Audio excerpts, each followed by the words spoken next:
March 29th also saw the last of the known 591 American POWs leave Hanoi. The men are flown to Clark Air Force Base in the Philippines and are greeted with cheers. For many Americans, their return marked the final chapter in our country's involvement in the Vietnam War. For others, later events would come to signify the true end. To fight through the months ahead for my personal vindication would almost totally absorb the time and attention of both the President and the Congress. August 1974, South Vietnam loses a strong advocate as President Richard Nixon resigns.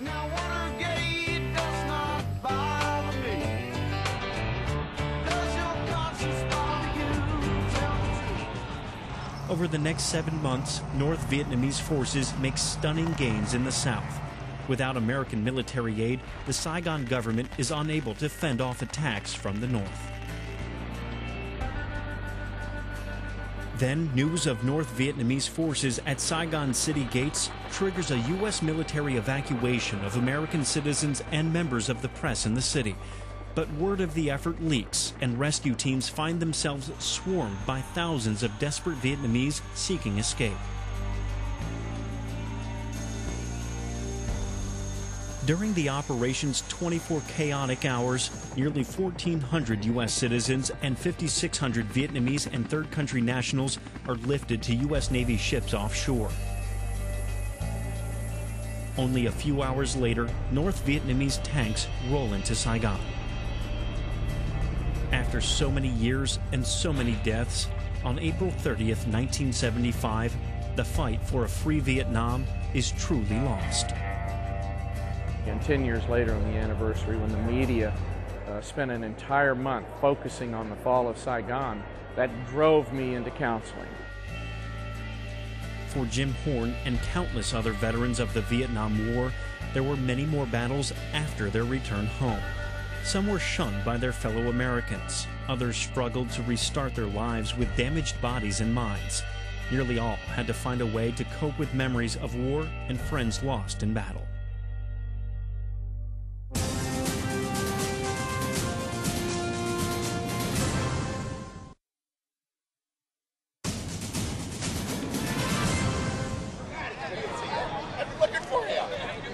For many veterans of the Vietnam War, the memories still cause pain. Some relive battles and injuries they suffered. Others recall the loss of close friends. Regardless of the cause, many find comfort in the one location that has come to embody the Vietnam War experience. It was very difficult for me, and I had PTSD, still have it. And after 30 years, in '99, I came here. It was an October morning, and I was the only one here. As I came down, the sun was coming up over the Capitol, and I could see the clouds and the pink from the rising sun on the scalloped clouds, and it was just a remarkable setting. As I walked down to the wall and found the names of my comrades and touched them, what I got was that all 58,000 of them were at peace, and they were okay. It was us who weren't. And my concern, of course, had been for them. Very cathartic experience. Almost 10 years later, Lahr returned to the Vietnam Veterans Memorial in Washington, D.C. for a second visit, along with many other graduates of the basic school class 568. 40 years ago, we first assembled ourselves. Marine Corps officer candidates turned Marine Corps basic school graduates. We became TBS class 5-68, all 241 of us. And now we're assembled again, a goodly number of us, this time to pay our respects to those members of our class who are no longer with us. We're standing in front of the names of 8 members of TBS Class 568 and in front of the names of thousands of others from that same conflict.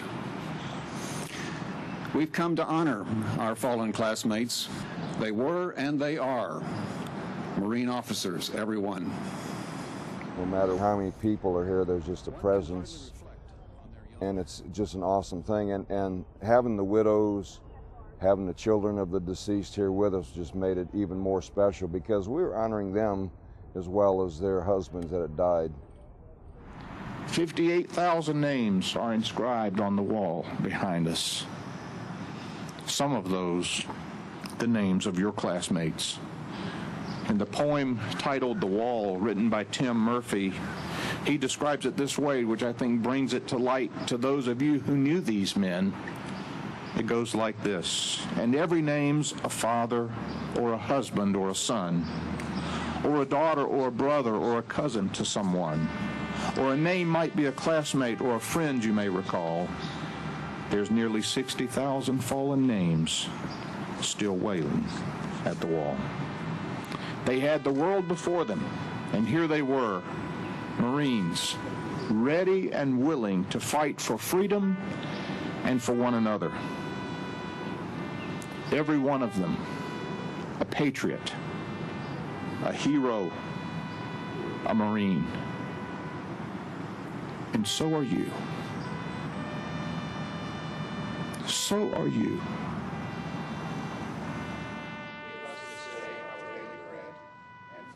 This ceremony at the Vietnam Veterans Memorial was the final event for TBS Class 568's first reunion since their graduation in 1968.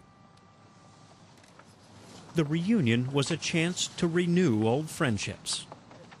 I can tell you this is a momentous event in my life.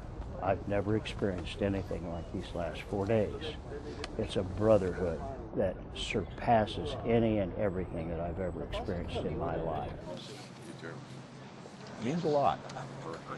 I don't think I realized how much, because it's not that they're all the closest friends you ever had or this or that, but there's something you share. And maybe you haven't thought about it in a long time. Their reunion offered a chance to reflect and honor lost friends.